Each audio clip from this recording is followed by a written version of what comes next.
ഇന്നേക്ക് 10-12 വർഷം മുൻപ് ഇങ്ങനെ ഒരു വേദിയിൽ ശുശ്രൂഷിച്ചുകൊണ്ട് നിൽക്കുമ്പോൾ എൻ്റെ ശബ്ദം അടഞ്ഞു. ഒരു വാക്കുപോലും സംസാരിക്കുവാൻ കഴിയാതെ വളരെ ബുദ്ധിമുട്ടിയ കുറച്ചധികം ദിവസങ്ങൾ. ഒരു വാക്കുപോലും സംസാരിക്കുവാൻ കഴിയുന്നില്ല, മിണ്ടുവാൻ കഴിയുന്നില്ല. ഹോസ്പിറ്റൽ കയറിയിറങ്ങി, ഹല്ലേലൂയ, ചെയ്യാവുന്ന സകല ട്രീറ്റ്മെൻറ്റുകളും ചെയ്തു. ഒടുവിൽ ഡോക്ടേഴ്സ് പറഞ്ഞു, ഹല്ലേലൂയ, ഇനി സംസാരിക്കുവാൻ കഴിയാതെ വണ്ണം തൊണ്ട അടഞ്ഞു പോയെന്ന്. ഇനി സംസാരിക്കത്തില്ല. ഒരു വലിയ സർജറി ഡോക്ടർ പറഞ്ഞു. ഹല്ലേലൂയ. ആ ഡോക്ടർ പറഞ്ഞ ഡേറ്റുമായി ഞാൻ വീട്ടിലേക്ക് വന്നു. പ്രാർത്ഥനാ മുറിക്കകത്ത് കയറിയിരുന്നു.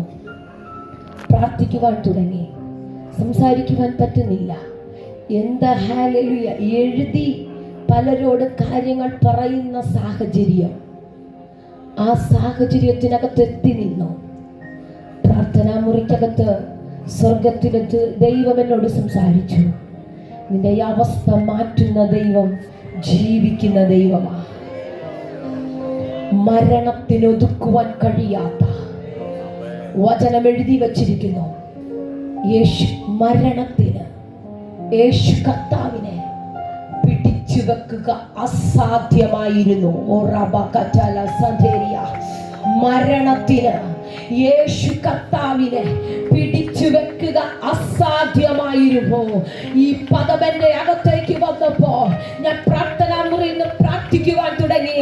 ഞാൻ ആരാധിക്കുവാൻ തുടങ്ങിയപ്പോൾ ഞാൻ നോക്കുമ്പോൾ ദൈവമക്കളെ, ഒരു വെള്ള രൂപം എന്റെ റൂമിനകത്തേക്ക് ഇറങ്ങി വന്നു നിന്നു. ഞാൻ തിരിച്ചറിഞ്ഞു, മരണത്തിന് പിടിച്ചു വെക്കാൻ കഴിയാത്ത, ഒരു റോമൻ ഇമ്പീരിയ മുദ്രയ്ക്ക് പിടിച്ചു വെക്കാൻ പറ്റാത്ത, കല്ലറകൾ കൊടുക്കാൻ പറ്റാത്ത യേശു കർത്താവിന്റെ റൂമിനകത്ത്. ഹല്ലേലൂയ. സംസാരിക്കാൻ കഴിയാത്ത എനിക്ക് അന്ന് രാത്രി എന്റെ കർത്താവിന്റെ ശബ്ദത്തെ തിരിച്ചു തന്നു.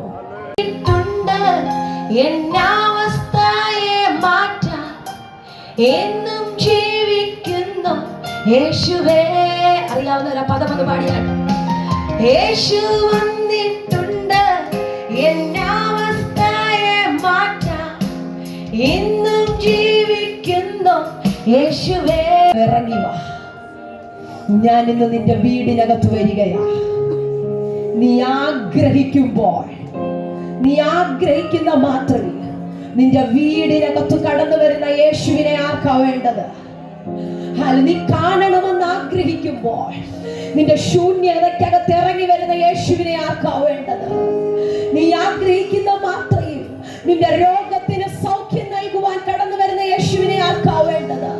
നശിച്ചു പോകുന്ന പാപപങ്കുരമായ ലോകത്തിൽ നീ ജീവിക്കുമ്പോൾ നിന്റെ നിത്യതയ്ക്കകത്തേക്ക് അടുപ്പിക്കുന്ന യേശു കർത്താവിനെ ആർക്കാ വേണ്ടേ?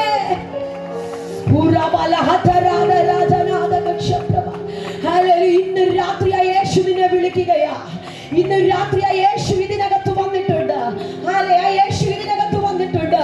ദൈവമക്കളെ, സക്കായി വലിഞ്ഞു കയറിയതുപോലെ നമ്മൾക്ക് മരത്തിന്റെ മുകളിലൊന്നും കയറേണ്ട ആവശ്യമില്ല. നിന്റെ ഹൃദയത്തിന്റെ കവാടം ഒന്ന് തുറന്നു കൊടുക്കാൻ തയ്യാറാണെങ്കിൽ, ഞാൻ ഈ ദേശത്തോട് വിളിച്ചു പറയുകയാ, നിന്റെ ഹൃദയത്തിന്റെ കവാടം തുറന്നു കൊടുക്കാൻ തയ്യാറാണെങ്കിൽ നിന്റെ അടുത്ത് വസിക്കുവാൻ യേശു കർത്താവിന് മനസ്സുണ്ട്.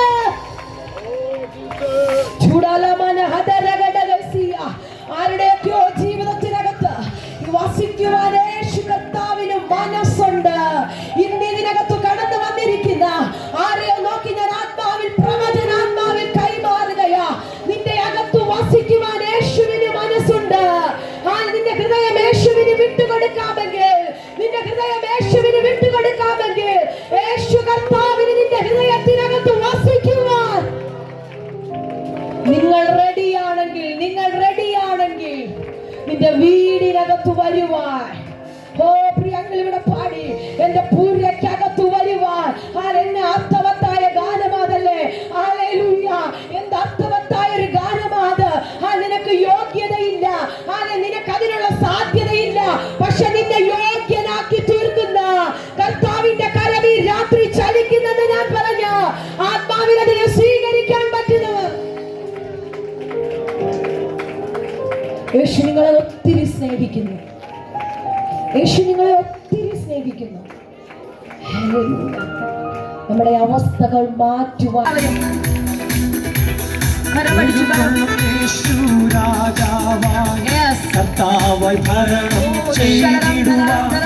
ദൈവരാജ്യം നമ്മെ സ്ഥാപിതമാക്കിടുവാൻ എഴുന്നള്ളും യേശു രാജാവാ. കർത്താവായി ഭരണം ചെയ്തിടുവാൻ ദൈവരാജ്യം നമ്മെ സ്ഥാപിതമാക്കാൻ ശക്തിയെ തകർത്തിടുവാൻ